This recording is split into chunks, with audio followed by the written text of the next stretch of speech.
Hi, my name's Katie and I'm a women's health naturopath working at Katie Blakely Wellness in Croydon.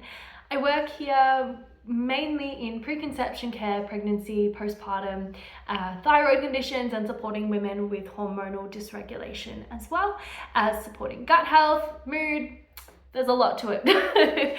And I work here with the amazing clinical nutritionist Dani I, who is our perimenopause and healthy aging go-to.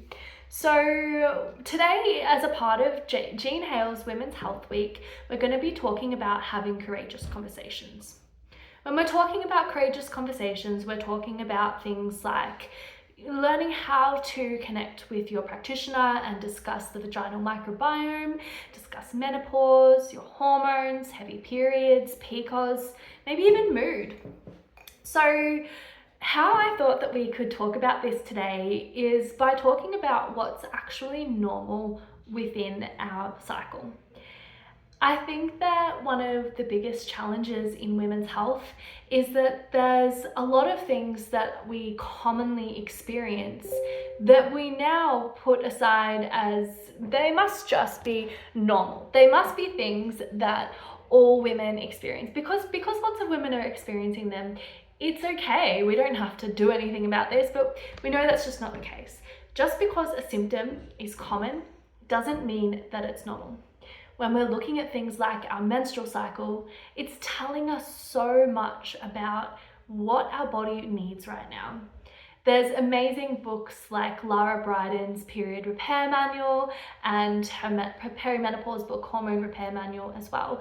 And something that Lara Brydon really talks about is looking at our menstrual cycle, looking at our period as our monthly report card. And I really, really love this way of looking at our menstrual cycle because it really is such a beautiful thing. And you know, as a naturopath, I'm always asking my clients about their cycle, and it helps me so much to inform their treatment and to understand what their body's needing right now. So what that has developed into in our society is that women often experience really painful periods, they might have heavy bleeds, and they might experience bad PMS. So I'm going to break down each of these points. So first is painful periods. I think through history, women have tried to reach out to their healthcare practitioners, and when it's come to painful periods, they've just been told that this is a part of being a woman. And we know that this isn't the case. As somebody who grew up with really excruciating periods, I just assumed that that's how life was. My mum had painful periods, my stepmom had painful periods, my nana even told me that she had painful periods. So I thought, this is life. And it's only through my experience with naturopathy that I'm now at a point where I might get a little bit of mild discomfort on day one of my period, and that's about it. You know, I might feel a bit tired and have other symptoms, but I'm not in excruciating pain. I don't need to take pain medication. If anything, maybe I'll grab a heat pack or rub, you know, a nice just relaxing oil on my belly, have a warm cup of ginger tea. And these kinds of things are enough for me now. Sometimes I'll use herbal medicines if I'm having a period that is a little bit more painful than usual.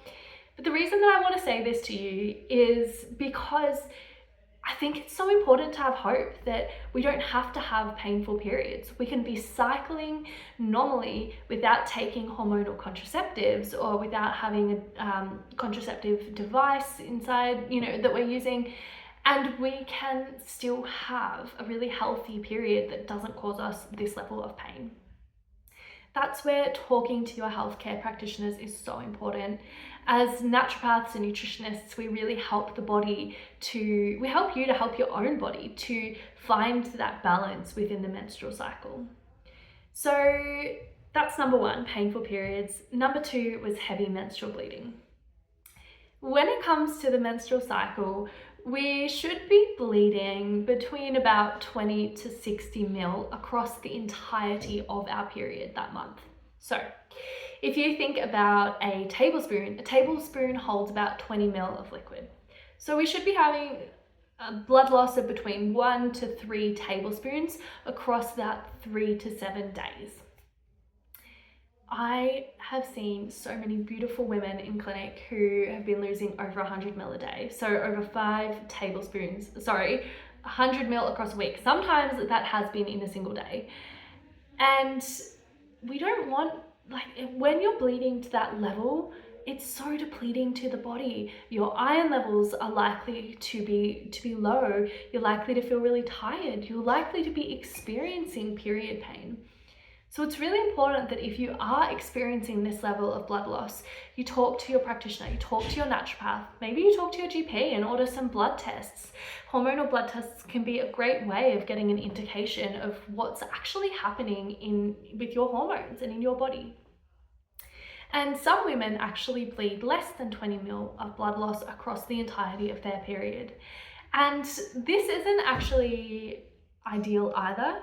We want to be having enough blood loss, to signify that yes, this has been a proper period following on from ovulation.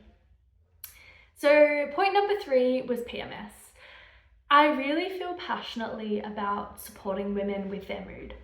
I think really frequently I see mums who are really depleted. I see women who are working really hard, and the common thread between a lot of women is the experience of anxiety, depression, low mood, and rage as well. And why I want to talk about this is because I think that there's, again, this conversation that it's really normal to have huge changes in your mood in the lead up to menstruation. And there are certain things that are normal. So it's normal to, feel a bit more tired in the 2 weeks leading up to your bleed, to be needing to do more slower exercise and feel a bit more centered within yourself in that time, doing yoga or meditation or curling up on the couch and watching Netflix. That's normal. What is also normal is feeling like we want to eat a bit more carby foods, maybe we're having a bit more rice with lunch or a bit more potato with dinner. It's normal to feel a little bit teary, a little bit more emotional, but I really mean a little bit.